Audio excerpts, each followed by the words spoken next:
Good afternoon, all you awesome people out there. My name is Scott Churchson, alongside Mr. J.D. Walker. Brandon Kay and Obie Spencer will be coming back in the near coming few weeks.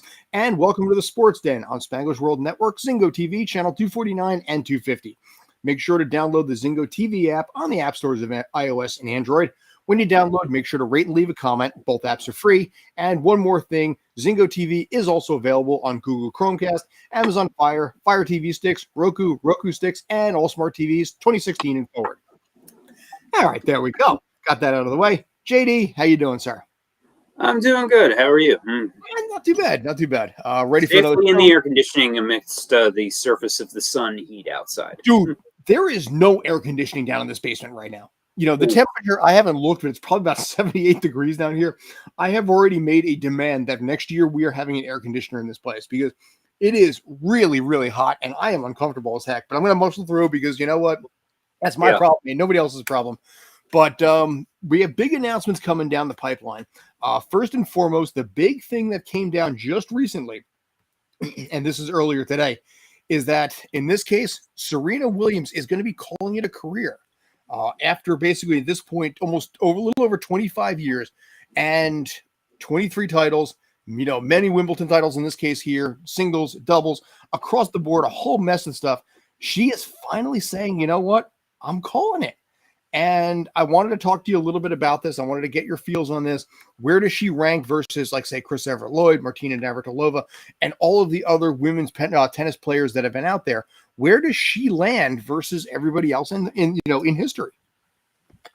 At the top, best tennis player ever. Straight to the point with that. Period. And not best women's tennis player. Best tennis player. Straight up, simple. Straight to the point. You know, because as far as I'm concerned, she's better than any of the men's players, you know, that have come along as well. I mean, you could make an argument for Nadal being up there with her, but it is, you know, and while Margaret Smith Court does as of now have more majors, you know, where she has 24 and Serena Williams has 23, I put a giant asterisk with that because the majority of those, I believe, or actually not quite the majority, but 11 of her 23 wins were in the Australian Open. You know, she was also, you know, Margaret Smith Court was Australian herself, and most of it, half of her titles came before the Open era. B, 11 of those 24 titles were the Australian Open, where both the amateur era and the Open era, which started in 1968, a lot of the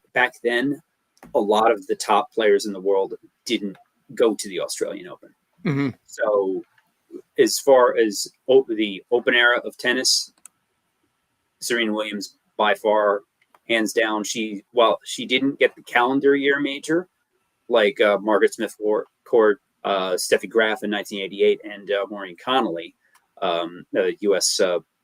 women's player in the 50s. She won 4 consecutive majors, Serena Slam twice. You know, she famously had the chance at getting that calendar year slam in the 2015 U.S. Open. I believe that was when the loss to Naomi Osaka for her first major win, if I remember correctly, where she had the meltdown with the chair umpire. But this is really, but yeah, you know, you have this list. Margaret Smith Court is not on this list because of that Open era caveat, as I mentioned. So just while Navratilova was more dominant at her peak total career, Serena Williams is better than that.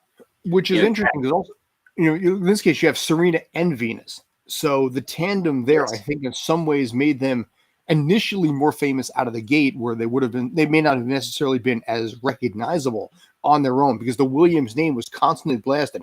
If it wasn't Serena, it was Venus. If it wasn't Venus, it was Serena. Or in some cases, it was both. You know, I mean, that drama of having them go head to head in their own finals. I mean, just the unbridled PR, you know, possibilities with something like that. I mean, for God's sakes, they turned it into an Oscar-winning movie with Will Smith. So with Serena, which unfortunately nobody's talking about his performance in that movie is because of that Oscar. Well, But, I mean, here's the thing. Yeah, I was say Will Smith had other Oscar issues that have happened of the recent. because of that, unfortunately, nobody talked about him winning the best actor Oscar for that role. I've not seen the movie, but it's been on my list to check out. But just the story is a no-brainer, and it's very parallel to Tiger Woods as far as having the driving borderline maniacal father figure pushing them. But see, the whole thing about Serena in this case, is that Serena, I think she has a cleaner image than Tiger Woods had, because obviously Tiger Woods had obviously, Venus, the Williams sisters have not had nearly the personal issues, to the extent that Tiger has. But as far as their upbringing, especially as African Americans in very white sports, how they just came along and upended everything and dealt with crazy amounts of racism along the way, overcame all of that to be the best in their sports. And Serena, and her sister, while Venus didn't have the staying power that Serena did, Venus was a great player in her own right. But Serena is just all universe, all everything ever, as far as I'm concerned. And when you look at someone like her and her legacy right now, you look at it versus the Steffi Graf, Martina Navratilova, like I said, Chris Evert, even Sharapova and some of the other ones that are out there. I mean, what made her so unique was the fact that she was, I mean, honestly, you look at that image right there, you look at the muscle strength that exists there. I mean, for God's sakes, I wish I had arms like that, but the amount of work on a daily basis. I mean, the big question in this case here is the workout regimen that she went through was obscene. I mean, the amount of work on a 6-day, 7-day cycle to maintain that, even at the age of 40, when by all accounts you should be 5 years removed at worst, and after having children. Yeah, and having kids as well. And being, like I said, 40 years old at this point, the general rule is arms and legs slow down after the age of, say, 28 to 30. She said, to hell with that, and she pushed it to 40, and now is calling it, like I said, a career after the U.S. Open. You think in this case she does match to the top? I think probably right. My question is she the most influential for tennis all time? I would argue yes. She changed it. Again, parallel to Tiger in golf, the Williams sisters changed the way the game is played. If you think back with Navratilova and Chris Evert, they started. Women's tennis players. They weren't women in the sense that they were girls. Usually, starting in there. I think Chris Evert was in her first major when she was like 15. But you can't, because of the physical strength that is required, having a teenager competing against players like the Williams sisters and the power that they brought to the game. I'm thinking of a particular Robin Williams bit on this that I, like most Robin Williams sketch cannot quote on this show, under FCC guidelines, but just the game changed because of how, and the players that have come since then are more in their mold, the more athletic types. It's not just anybody can pick out a racket and just whack anymore. You need just like athletes in other sports, they've changed the way the sport is played.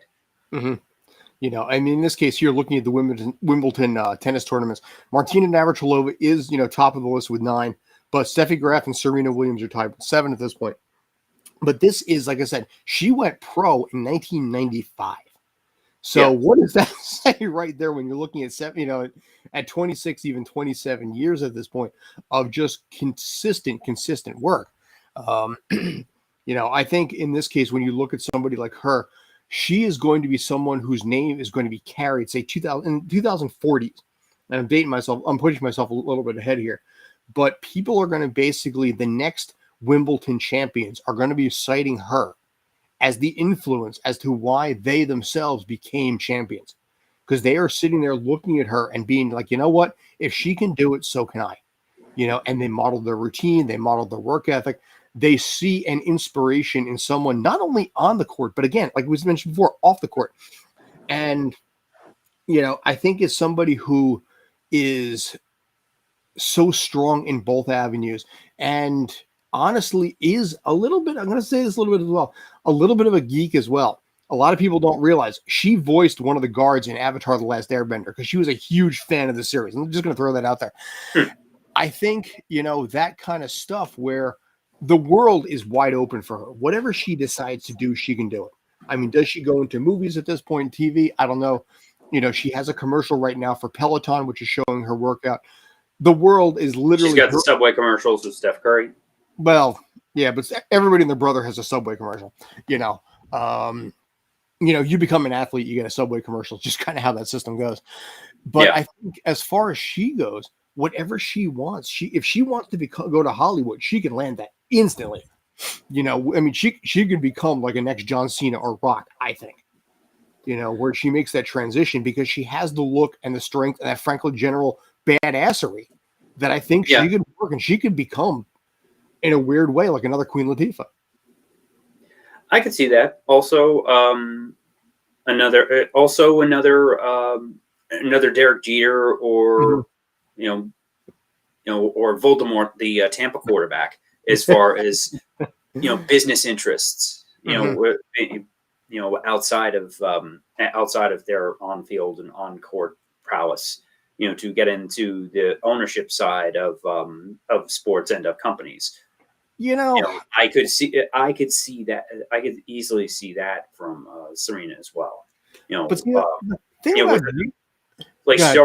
she and her partner, I believe, have already dabbled in making as far as training companies and workout regimens, stuff like that. I have no doubt of that. So there's some TB12 parallels there as well. Where she could come out with another line of cactus cucumber workout juice or whatever. She may have her own product line of God knows what there. But the only difference, I think, here's the funny thing: Derek Jeter, after he retired, he kind of disappeared. He did a Subway commercial, or I'm sorry, Capital One commercial just recently, where he was playing some kind of a pickup game in baseball. But I don't see Serena Williams going quietly into the night. I see her as somebody who is going to make the transition, maybe take a year off.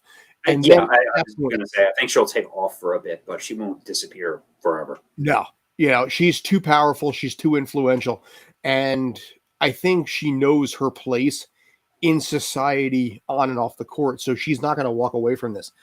Jeter, like I said, has dabbled in a fair bit of anonymity the last, say, 8 years. I don't see Serena Williams doing that. Does she start working again where do they start doing some stuff in Hollywood? Who knows? Yeah, we have no idea what the future holds for them, but she's the legacy of Serena and the Williams sisters, just like with Tiger Woods in golf. As you said, you don't even need to wait until 2040. The people that are influenced by them are already playing where they've been around so long, again, like Tiger and like Voldemort, where there's players in those respective sports now that looked up to them growing up. They're already, Naomi Osaka, Coco Gauff, among others, have all already cited Serena as an influence to their games. Yeah, and that's the circle of life when it comes to sports. You see players like this who were influenced, in her case, like, the Martina Navratilovas and the Chris Everetts from back in the day. People will cite her, and those people when they have success, will in turn be cited 20 years, 15 years after that fact. So that's the general cycle of all things sports here. But what makes her, again, unique is the fact that at 40 years old, she can still more than hold her own against 20-year-olds. You know? Yeah. I grunt when I got out of bed in the morning. I wouldn't be surprised if she goes out and wins the U.S. Open this fall as a final tournament. I mean, so it could be anywhere from losing in the first or second round because she's just out of gas and she's really been. It seems to me like she played the last 3 years trying to get that final major. And it just couldn't. She made the final a few times and lost, but just never broke through for that 24th major. I could easily see her going anywhere from losing in the first round of the U.S. Open to winning and getting that 24th title to go out on top. And here's where my tinfoil hat kicks in a little bit. I don't think entirely she's going to go out in the first round. I don't think the U.S. Open and the tennis world whole wants that for marketing reasons. This is her last tournament. So they may do a couple of things on the sideline to basically make it a little easier for her to advance. So she gets into the final four, the final eight, the final. She may not necessarily win, but she saves enough face where she does not go out 6-0, 6-0 in the first round. Yeah. I bring that up only because I believe it was in Wimbledon she lost in the second round, earlier this year. Yeah, but this was the announcement that, blew the wings off the world of tennis here, blew the doors off the world of tennis here. Because she is the pinnacle of the game. She is the most influential. You said, like I said, Tiger Woods of tennis, but with a better reputation.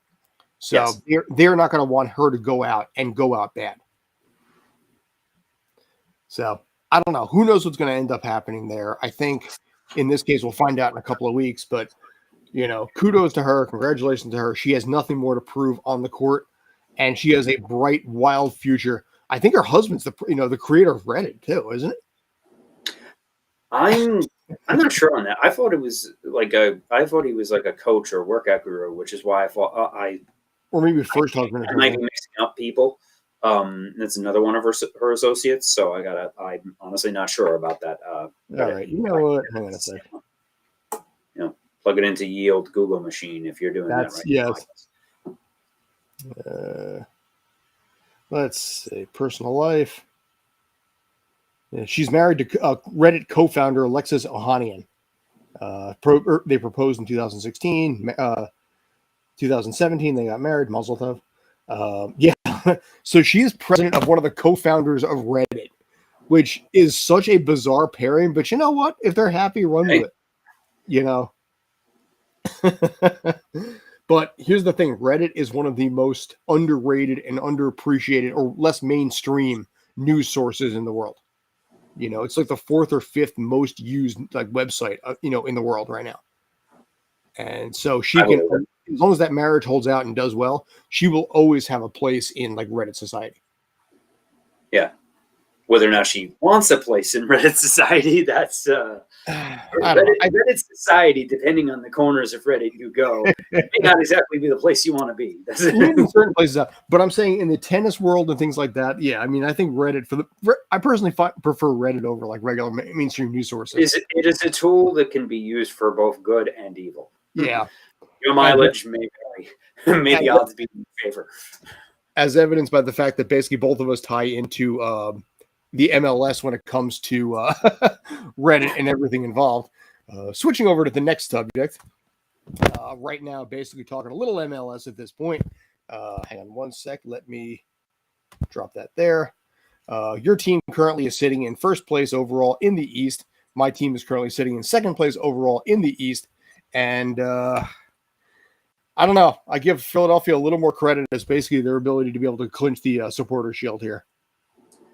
I'm hoping that, as far as supporter shield goes, they are still behind LAFC by, I believe, 3 or 4 points in the supporter shield race. And I say good because the supporter shield is a curse, as evidenced by when the Union won the supporter shield 2 years ago. Yes, indeed. So I would like that one in the East. LA can have the supporter shield and the first round loss that comes with it. I haven't looked at the schedules, but I'm hoping that they don't have the ridiculous 3 weeks between games as befell New England after winning the Supporters Shield last year, because that is just too long between games, and it's too much rust builds up. So no idea what's going on here. Yeah, but both teams, both Philly and NYC lost tough matches over the weekend, with Philly dropping game 3-1 at Cincinnati. NYC, I know they lost. I forget who they played, so you can help me out there. We played basically they lost 3-2 against Columbus, also playing in Ohio that day. Okay. Fought back to tie it at 2, and then Lucas Zelarayan scored a second goal of the game, and honestly just broke the hearts of NYCFC Nation, who has a little bit of concern right now with everything going on because of the fact that suddenly they're struggling to score goals, they're struggling to win. And who knows what's going to happen right now, because that's what happens when you sell off your best player in the middle of the season for borderline nothing in this case here. Yeah. Like I said, in MLS, for NYCFC losing Tati Castellanos, it's nothing but tears. For the rest of MLS losing Tati Castellanos to Spain, everybody's just sitting there just going like, yes, finally we get rid of the guy. And he's killing it over in Spain right now. He's scoring hand over fist at this point. So for a team like Philadelphia, who, as you can see right there, is in fact undefeated at home, NYCFC has lost one game, so they're doing pretty darn well in their own right at home. But when you look at those two, that first place is going to be so important come September, October, November, just because of the fact that whoever has home pitch advantage is going to have a massive advantage. Yeah, and Jim Curtin, the Union coach, I've heard him mention multiple times, goal differential is the next tiebreaker after record and wins. Yeah. So beat up on the bad teams and run up that goal differential. And Philly is tops in the East in goal differential with is that plus 23 there? Is that the Yes, I can't see the top of that column. So yeah, you're up by 23. NYCFC is second with 19. Yeah. So I don't know the numbers out west, but it doesn't really matter for tiebreaker purposes. So Philly beat DC 7-0. See that there, yeah. There's your and west. They beat Houston 6-0. Yeah. So Philly they have NYC and the rest of the Eastern Conference in their rearview mirror, and they're trying to put distance, especially after how last season ended. This team is on the warpath. This team is hungry because they are hungry. They're clicking at the right time.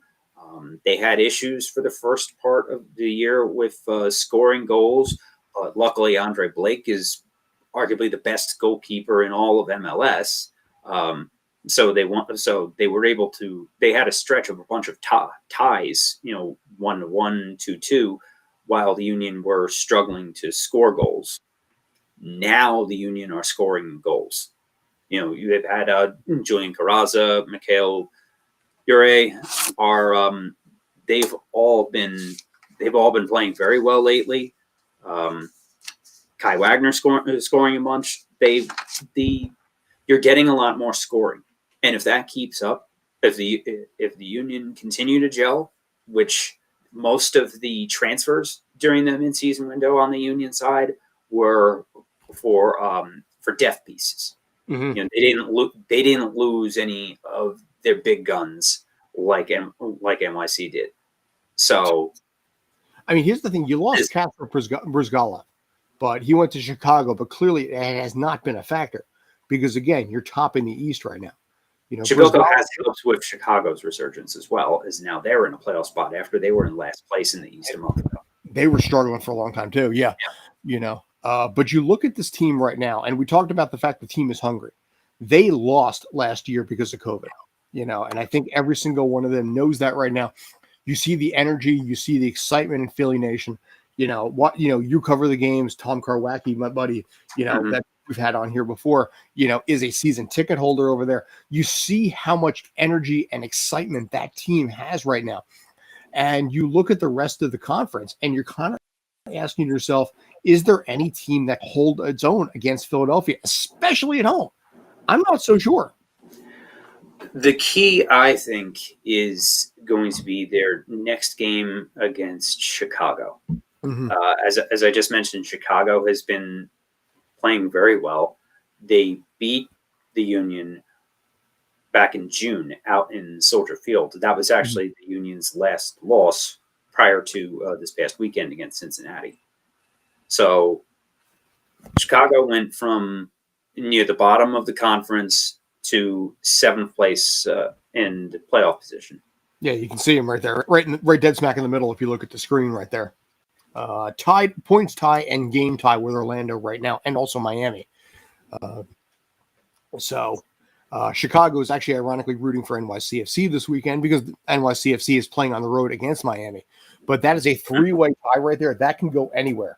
And then you've basically got New England, who's only a point behind themselves. And you have Cincinnati, right, just ahead of them.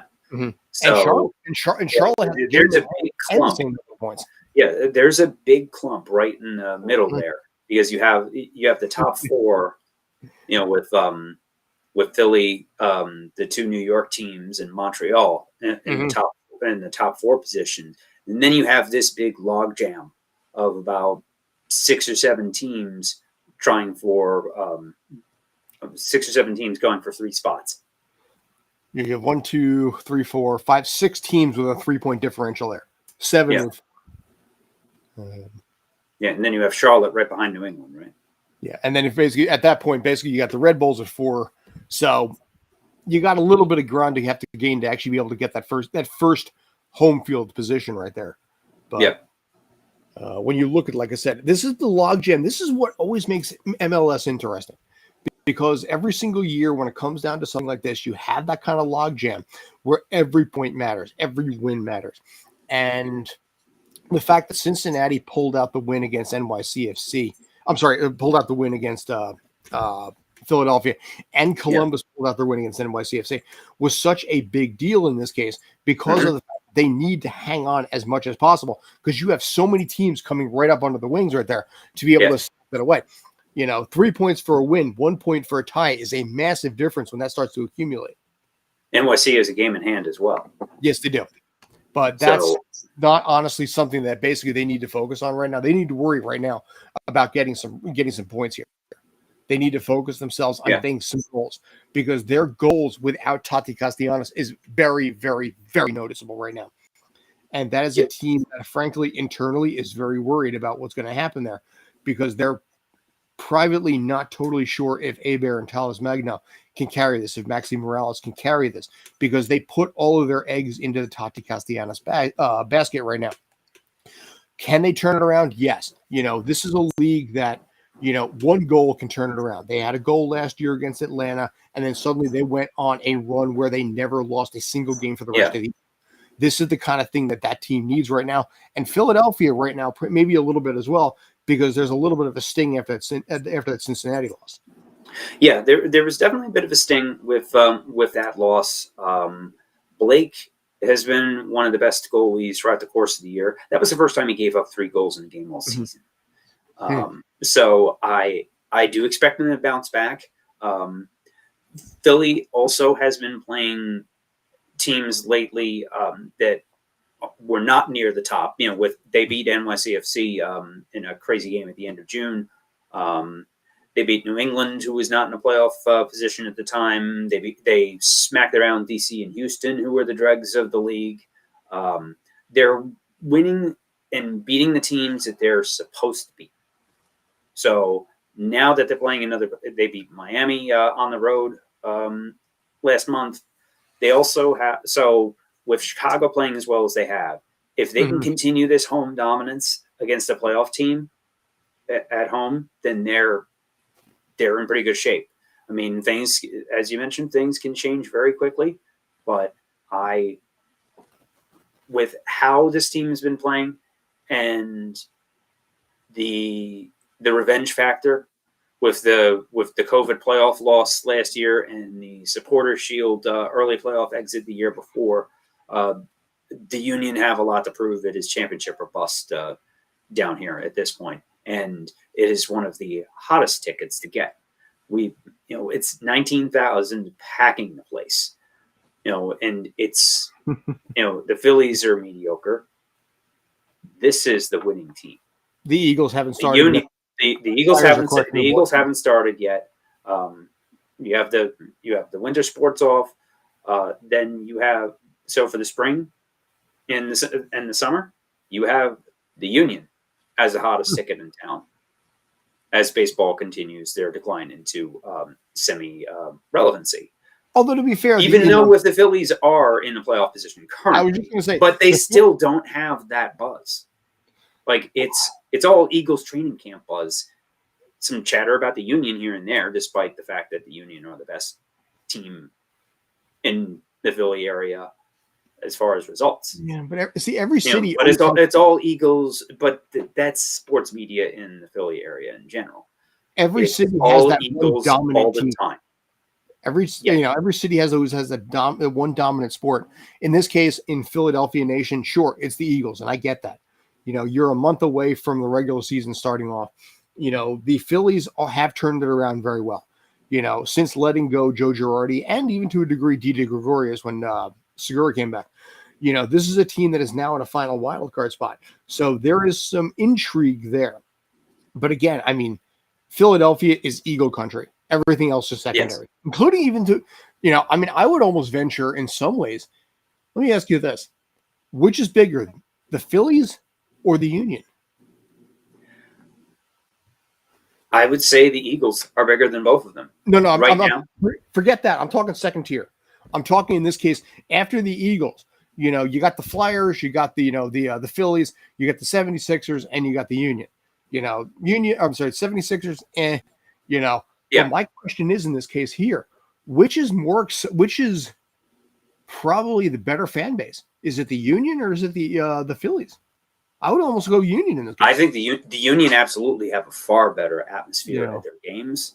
They wouldn't sell out every single game. If they actually added 5,000 seats, they'd probably sell that out too. At this point, yes, I believe they would, and that's the big difference, is that you have standing room only at these Union games.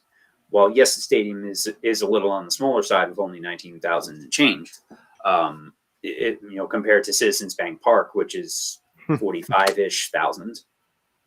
But barely so while the Phillies have the numbers, the crowd is not nearly as engaged as you find at the Union games. It's a completely different atmosphere. Baseball, unless you have teams that are the best of the best, like the Mets and the Yankees, and less so the Yankees, but more so the Mets, where the Mets recently have had a playoff feel to them. Phillies, even though they're in a playoff position, not so much. Like this, and also the Phillies haven't made the playoffs in 11 years. Yeah, okay. When you lose in Philly, you don't exist.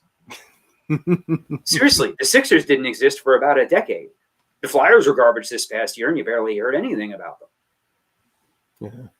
And then the Phillies obviously have struggled the last few years. Yeah. There is hope at this point. But again, it's same thing with here. I mean, in the New York area, Yankees, Mets, obviously. And then, of course, Giants and Jets that are obviously going on right now. But the Knicks and the Nets have kind of taken a little bit of a back seat. The Rangers, the Islanders, and the Devs have taken a back seat as well, because football is now the new big thing. You had baseball, and then you had nothing else. Now you got baseball and football and nothing else. And with I agree with everything that we discussed, we talked about this on Sunday for Sports Insiders. The fact that here in the New York area, the Giants and the Jets have hope, which is a weird feeling in this area. I'm not going to lie. And Brandon will back me up on this one. It gives so much more vibrancy that the rest of, the league, honestly, when it comes down to basketball, no one cares. When they talk about the Nets, it's like, okay, what debacle is happening right now? The hockey, okay, the Rangers had a phenomenal season. Give them credit. And there's a lot to be excited about where that team's going. But this is a baseball and even more than that, football town. I think the Giants and the Jets, if they start out of the gate well, and the Giants have their first preseason game on Thursday, I think at that point that could usurp the Yankees and the Mets, despite the success that they have had this year, because of the fact that this is football first year. I don't know about that. I mean, I think it's possible because New York has traditionally been more of a baseball town. The football teams, take over the fall and winter, but they're baseball first. Yankees and Mets spring training games get more attention than some weird stuff here right Rangers regular season. I'm seeing some weird stuff here right outside East Rutherford and right outside Yankee Stadium, where there is a buzz when it comes to football right now. And part of the reason is the fact that here in New York, the Giants and the Jets are tied for the worst record since 2017 cumulatively. They have the most losses. They have the first and fourth, I think, overall when it points scored, first and like seventh in most points given up. The Jets are worst in third down percentage. The Giants like fourth. It has been a misery for 5 years here. So there is something unique here, and I think it's getting a lot of the back pages because of the fact that we have excitement and we have hope for the first time in God knows how many years. Excuse me, for both teams. And it is, I think, a little bit usurping what's happening with baseball, especially with the Yankees playing out west right now. I don't think it's necessarily unique because it's happening all over the country. Football is sucking up so much oxygen in the entire sports world year round, where it's football and then it's everybody else. It's the NFL, it's college. You're seeing the consolidation and the insane movement of name, image, and likeness payments, and with the conference realignments that is setting up. It's setting up for a case where you're going to have the Big Ten, like the AFC, and then the SEC is the NFC, and then they play each other, and then there's the national champions, and everybody else can go scratch. That's, I believe, the end game here, which is, I think, is detrimental for college athletics in general, and the ripple effects on other sports, especially basketball, but even more so the other sports. I mean, trying to combine for football games is one thing, but what happens when the USC tennis team needs to fly to Piscataway? How's that going to work? You're going so. The chasing the football dragon comes at the detriment of other sports that deserve the media coverage, of other sports at these schools, that now have to travel to crazy locations and spend more time traveling, missing class. And it's a multi-billion-dollar industry that only now are the players now starting to get a few bucks out of it. And when it comes to college sports, but that's been an issue for God. Also, the other elephant in the room is gambling. Football is a very easy sport to gamble to. So with the casinos putting as much money into sports coverage as they have been, it's all over. You can't get away from it now. DraftKings, I'm not saying that is necessarily a bad thing. Feel free to sponsor us. But just that's the new way of the world these days. And it's funny because actually one of the commercials is on, I think for maybe it's Betfair. They're talking about the fact that basically they're holding a press conference for a guy who won big money in the first quarter. And that's what makes, this is a page that the NFL took from the XFL, the ability to be able to make bets immediately. And they saw the money that the XFL in 2020 was being able to pull in from being able to predict plays and predict outcomes right from the get-go, right from the starting kickoff. And the NFL looked at that and thought, you know what, we can make some coin off that as well. So this is now, for better or for worse, a betting league, and it's starting to expand into every other sport that's out there. Even tennis. We talked about tennis before. How far does Serena Williams go? Hey, you know what? Yeah. Place your bets on Betfair, on DraftKings. Yeah, and Barstool has one now too. Right, and it's betting is also as casual sports fans fall off due to rising costs of watching, with cable subscriptions and streaming services subscriptions. It's going to, with the changing media landscape, it's going to become a chore for some folks to even figure out where and how to watch games for a particular sport. That's the biggest reason why the NFL is as big as it is, because the NFL has led the way as far as TV coverage. The majority of their games are available on free over-the-air TV. And if you can, while I'm not sure about the new Amazon deal, but in all years past, if you're in your local market, even if your local team is playing on ESPN or NFL Network, there's a channel in the local market simulcasting it. So, like, for example, if the Eagles are on Monday Night Football, it's going to get simulcast on PHL 17 or CBS 3 or one of the local channels. So that's how, and they pool their TV money. And it's smart that way too. They've, it's funny because, with people saying for or against socialism, whatever political garbage, the most socialist entity in America is also the most American entity, the NFL. Because how else does a team like the Green Bay Packers still exist? Because of the national TV money, and the rising tide lifts all boats. When they figured that out back in the 60s, and they have stuck to that formula ever since, and that makes the cheapest NFL franchise is $2.8 billion for the Cincinnati Bengals. So in northern Wisconsin, NFL is just so far ahead of everybody right now, as casual sports fans fall off that have their reasons not to pay attention anymore, be they political, not like in the game, whatever. I'm not judging, just, there's people over the past few years that just say, yeah, I'm not into this anymore. But the drop off, and we've talked about declining ratings, but the declining ratings of sports, especially the NFL, while they might be going down like this, the rest of television is going down like this. Yep. Because of how fragmented the viewing landscape is. So the days of the finale of MASH are long gone. Right. So live DVR proof entertainment is the most valuable thing in television right now. What does that mean? Sports, news, and some other live events like the Oscars. And that's about it. But those are more like big, unique events, though. Right. I mean, what makes the NFL work so well is that, to a lesser degree than the Oscars or anything like that, the CMAs or the VR, whatever MTV has, going on, is the fact that you're looking at something like every Sunday for 4 months is an event. 5 months is an event. Right. Baseball, and this is where Brandon, I think, is right. It'll never happen.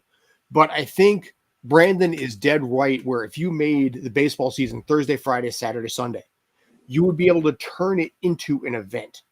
And right now it's just a monotony. 162 games plus, 35 some odd playoffs, whatever it ends up being if you go to the World Series, and it loses some of the magic with that. NFL is smart because every single Sunday is an event, and what makes it unique is it's a special weekend together. And that's the strength week after week, year after year. And this is something that hurts every other sport that's out there. Yeah, and college football is the same way. Where people will drive for hours to go to an Alabama LSU game, and everyone is a giant tailgate event. NFL's, where while it's different, depending on whether you're in the South versus the Midwest or whatever, Big Ten, SEC, Pac-12, wherever, but having a big event every week, like you said, 100,000 people. College basketball also fits into that. 30 games a year versus, while you don't have the tailgating culture, obviously, fewer games gives you quality over quantity. Quantity is becoming an issue for baseball, and frankly for the NBA. And for entertainment as a whole. You know who the best teams are after about 50, 60 games in the NBA. Well, see, the problem is too, when the players don't even want to play in half of it. Well, here's the problem. I'm going to get on my soapbox for a minute here. The quantity problem exists across all entertainment. Because now at this point, I mean, you go back 20, 30 years, you had, your primetime stuff, a couple of cable stations, things like that. Now you have so many streaming services, plus your cable, plus your primetime. There's so much more content out there that it is so much more about quantity versus quality. That's why when Prey came out on Hulu, people were like, oh my God, another Predator movie. And then like, oh my God, it didn't suck. Because people were shocked because they just figured, okay, they're milking the teat of the Predator franchise. And then suddenly, shock upon shock, the movie was not a bad one because people are so acclimated with all of the content being thrown in their face that everything sucks because it's all about quantity versus quality. And I think, when you look at everything that we've got right now, when it comes to sports as well, I think this may become a problem in its own right as things outside the U.S. become more popular. The video that we had about Kabaddi, which I showed you the numbers on that earlier, the amount of comments that I've been getting lately about the Kabaddi video about this, it's a big sport in India. The amount of comments that I've gotten from people who believe that Kabaddi will become big in the U.S. in the next 5 years. And I think they're right, because there's more availability to see stuff like this they never saw before. So I think by 2030, you're going to have a problem in the NFL where all of these foreign sports that you never heard about that only exist on the Ocho, which just passed right now on ESPN, are going to become a thing. And the NFL, who knows, may have a challenge right now with Pesa Polo or running with the Bulls or any of the bizarre stuff that exists everywhere else in the world that you're never going to see. Cricket. I mean, cricket and rugby have no place in the U.S., but they might in 7 or 8 years. The NFL may decline a little bit, partly because they're so far up top. There's almost nowhere to go but down in the next few decades. Yeah. But also, look at baseball. I don't think baseball is going to go away, but it won't be as popular, but it will still be around. Another good one, look at NASCAR. NASCAR 20 years ago exploded in popularity and came out of its roots in the Southeast and tried to become a national sport. They almost overexpanded and changed the sport so much that the diehards lost the appeal. And those races that used to be getting 120,000 are now attracting 50,000. So it's still not bad in its own right. What it was, it's still pretty big. I imagine something similar will happen with the NFL over the next few decades. While there won't be and also they're going to have bigger issues as far as kids being willing to play the sport. With the safety concerns, that is going to be an issue. But there will always be people desperate enough to play it as their ticket out of a bad situation, similar to boxing, where most American boxing is still around. Used to be one of the most popular sports in America. In 1950, the most popular sports in America were baseball, boxing, and horse racing. 2 of them are essentially dead, but they are still around with boxing and horse racing. So it's not like it's going to completely disappear, although horse racing is not looking too great right now. But boxing is still around. There's still something going on somewhere, whether it's in Madison Square Garden, MGM Grand Garden Arena, or a shopping mall. It's around. So, gee, I wonder what you're referring to there. The NFL is not going to go away. It may change in size, and it may go from this giant behemoth to this much, but it will still be around and it will still be popular. And it is a blood sport that, frankly, is cuts across many political and economic frames in the fan base. True indeed. And it's one of the only things in America these days that does, Mhm. kind of cut across the spectrum. I mean, in some places not as much as others, but the local NFL team is usually the best way to start a conversation with a random stranger that Yeah. you meet out in the store somewhere. It's the one thing that people that you know mileage varies based on the place and the team, but usually on any given Monday that you're out in the supermarket, you see somebody with a keychain or a shirt or something from your local NFL team, and you could and you can start a conversation with them. Hey, go team, whatever, in the checkout line. And you do, that is something that the only thing like it is college football in certain places. You don't have that as much with other sports. So that is the difference with the NFL, where even if the popularity does go down among the general public, there will still be enough diehards out there that the NFL is not going to go away or do. Frankly, it doesn't do anything quietly. True. And I don't think it's going to go anywhere right now. This is the national sport of the U.S. and has a fan base outside. I think if more players from, the international market start working their way over, so similar to what happened with basketball, I think it could start getting that international appeal. It's not there yet, but I think in 3 to 5 to 10 years, if you start getting players from Europe, South America, Asia, places like that, I think the NFL could have a resurgence, especially worldwide. There are American football leagues worldwide. Nobody knows where they are, but they do exist. But I think if they start getting some players out there, like I said, like the NFL, the NBA. The NBA is a United Nations now of sporting event of players. Yes. If the NFL can do the same, like the NBA did, or like Major League Baseball did, I think it can get itself a little bit of a resurgence. So it's presence, but it doesn't. You need more people to play. You need different equipment.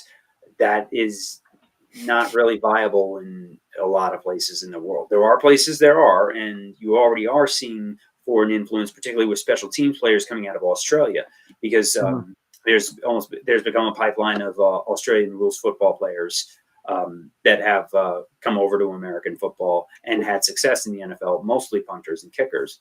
Mm-hmm.